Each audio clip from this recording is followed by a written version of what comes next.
Amalan ini khusus buat kalian yang mungkin selama ini merasa belum tercukupi untuk urusan dunianya, apalagi untuk urusan akhiratnya. Amalannya cukup mudah, yang terpenting adalah kita memahami kandungan dari ayat yang akan kita amalkan ini. Dan kalian tidak perlu khawatir, ini bukan amalan bid'ah atau amalan yang dibuat-buat oleh oknum-oknum tertentu. Karena di dalam video ini saya juga akan memberikan dalil-dalil yang sahih mengenai amalan ini.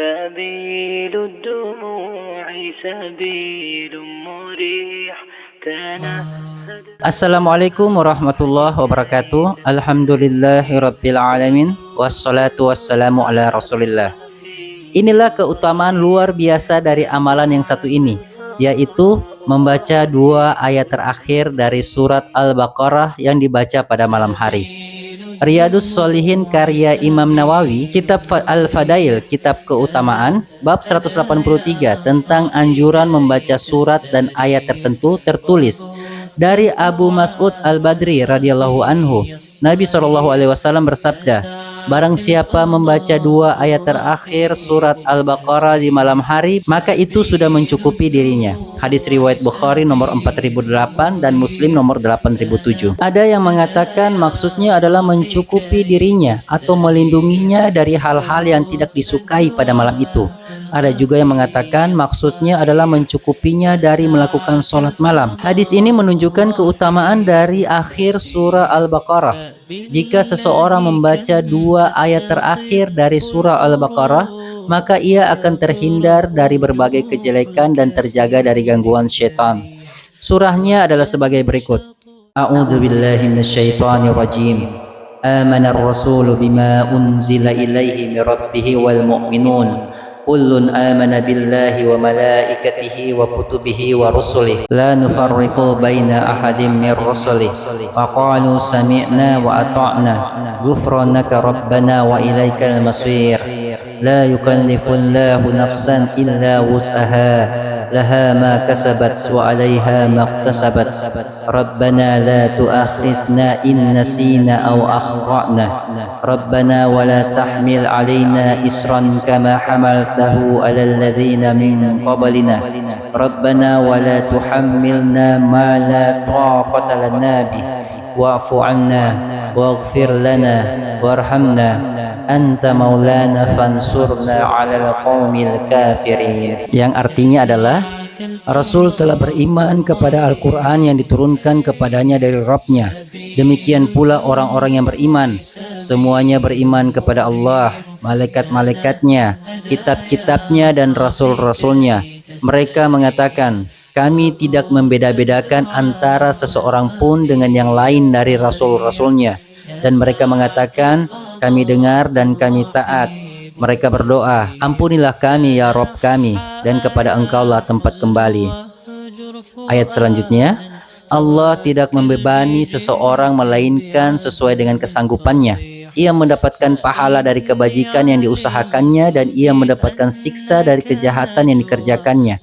Mereka berdoa, ya Rabb kami, janganlah Engkau hukum kami jika kami lupa atau kami tersalah. Ya Rabb kami, janganlah Engkau bebankan kepada kami beban yang berat sebagaimana Engkau bebankan kepada orang-orang sebelum kami. Ya Rabb kami, jangan Engkau pikulkan kepada kami apa yang tak sanggup kami memikulnya. Beri maafkanlah kami, ampunilah kami, dan rahmatilah kami. Engkaulah penolong kami, maka tolonglah kami terhadap kaum-kaum yang kafir. Para ulama menyatakan bahwa siapa saja yang membaca dua ayat terakhir surat Al-Baqarah, Allah akan mencukupi keperluannya baik di dunia maupun di akhirat, serta menjauhkannya dari keburukan. Beberapa ulama juga berpendapat bahwa membaca ayat-ayat ini dapat memperbaharui iman seseorang karena mengandung sikap pasrah kepada Allah Ta'ala. Selain itu, ada ulama yang mengatakan bahwa ayat-ayat tersebut bisa menggantikan berbagai zikir karena di dalamnya sudah terkandung doa untuk memohon kebaikan di dunia dan akhirat. Al-Qadi Iyad menyatakan bahwa makna hadis bisa jadi dengan membaca dua ayat terakhir surat Al-Baqarah akan mencukupkan dari sholat malam. Atau orang yang membacanya dinilai menggantungkan hatinya pada Al-Quran. Atau bisa pula maknanya terlindungi dari gangguan syaitan dengan membaca ayat-ayat tersebut. Atau bisa jadi dengan membaca dua ayat tersebut akan mendapatkan pahala yang besar karena di dalamnya ada pelajaran tentang keimanan, kepasrahan diri, penghambaan kepada Allah, dan berisi pula doa-doa kebaikan dunia dan akhirat. Imam Nawawi sendiri menyatakan bahwa maksud dari memberi kecukupan padanya, menurut sebagian ulama, adalah ia sudah dicukupkan dari sholat malam. Maksudnya itu sudah pengganti sholat malam. Ada juga ulama yang menyampaikan makna bahwa ia dijauhkan dari gangguan syaitan atau dijauhkan dari segala macam penyakit. Semua makna tersebut, kata Imam Nawawi, bisa memaknai maksud hadis tersebut. Syekh Muhammad bin Shalih Al-Utsaimin menjelaskan tentang keutamaan dua ayat tersebut ketika dibaca di malam hari.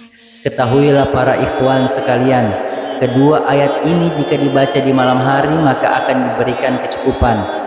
Yang dimaksud diberi kecukupan di sini adalah dijaga dan diperintahkan oleh Allah. Juga diperhatikan dalam doa karena dalam ayat tersebut terdapat doa untuk maslahat dunia dan akhirat. Semoga video ini bisa menjadi amal jariah untuk kita semua dengan cara cukup like, subscribe, dan share video ini kepada kerabat kalian. Siapa tahu ada yang diberikan hidayah oleh Allah untuk mengamalkan amalan ini, sehingga pahalanya juga bisa kita dapatkan tanpa mengurangi pahala orang yang mengerjakannya. Dan apabila ada pertanyaan, saran, dan kritik, silakan tulis di kolom komentar. Jazakallahu khair. Subhanallah bihamdi, subhanakallahumma bihamdika, asyhadu an la ilaha illa anta, astaghfiruka wa atubu ilaih. Assalamualaikum warahmatullahi wabarakatuh. يسعك الفضاء الرحيم